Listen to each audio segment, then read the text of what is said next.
भगवान श्री कृष्ण के कई नाम हैं, श्याम, मोहन, बंसीधर, कान्हा और ना जाने कितने, लेकिन इनमें से एक प्रसिद्ध नाम है लड्डू गोपाल। क्या आपको पता है भगवान कृष्ण का नाम लड्डू गोपाल क्यों पड़ा? ब्रजभूमि में बहुत समय पहले श्री कृष्ण के परम भक्त रहते थे, कुंभनाथ दास जी। उनका एक पुत्र था रघुनंदन। कुंभनाथ दास जी के पास बांसुरी बजाते हुए श्री कृष्ण जी का एक विग्रह था।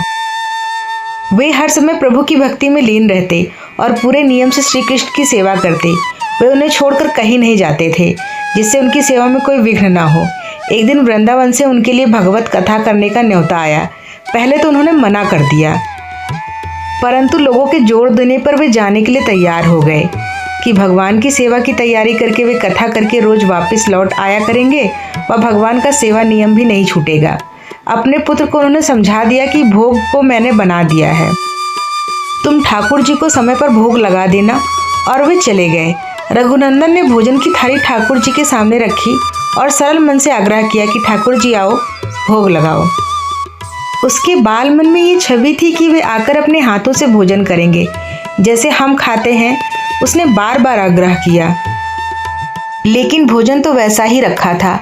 अब उदास हो गया और रोते हुए पुकारा कि ठाकुर जी आओ, भोग लगाओ। ठाकुर जी ने बालक का रूप धारण किया और भोजन करने के लिए बैठ गए, और रघुनंदन भी प्रसन्न हो गया। रात को कुंभनाथ जी जब लौटे और लौटकर पूछा, बेटा तुमने भोग लगाया था? तो रघुनंदन ने कहा हाँ। उन्होंने प्रसाद मांगा तो पुत्र ने कहा कि ठाकुर जी ने सारा भोजन खा लिया है। उन्होंने सोचा बच्चे को भूख लगी होगी तो उसने ही खुद खा लिया होगा। अब तो ये रोज का नियम हो गया था कि कुंभनाथ दास जी भोजन की थाली लगाकर जाते और रघुनंदन ठाकुर जी को भोग लगाते। जब प्रसाद मांगते तो एक ही जवाब मिलता कि सारा भोजन उन्होंने खा लिया। कुंभनाथ दास जी को अब लगने लगा कि पुत्र झूठ बोलने लगा है, लेकिन क्यों?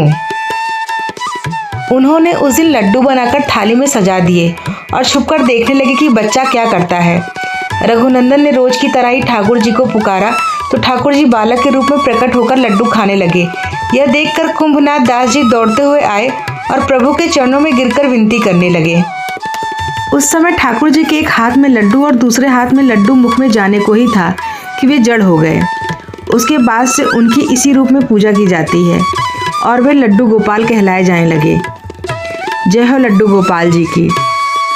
दोस्तों, कहानी पसंद आई हो तो प्लीज़ वीडियो को लाइक, शेयर, कमेंट और सब्सक्राइब करना ना भूलें। मिलते हैं अगले वीडियो में, तब तक के लिए नमस्कार।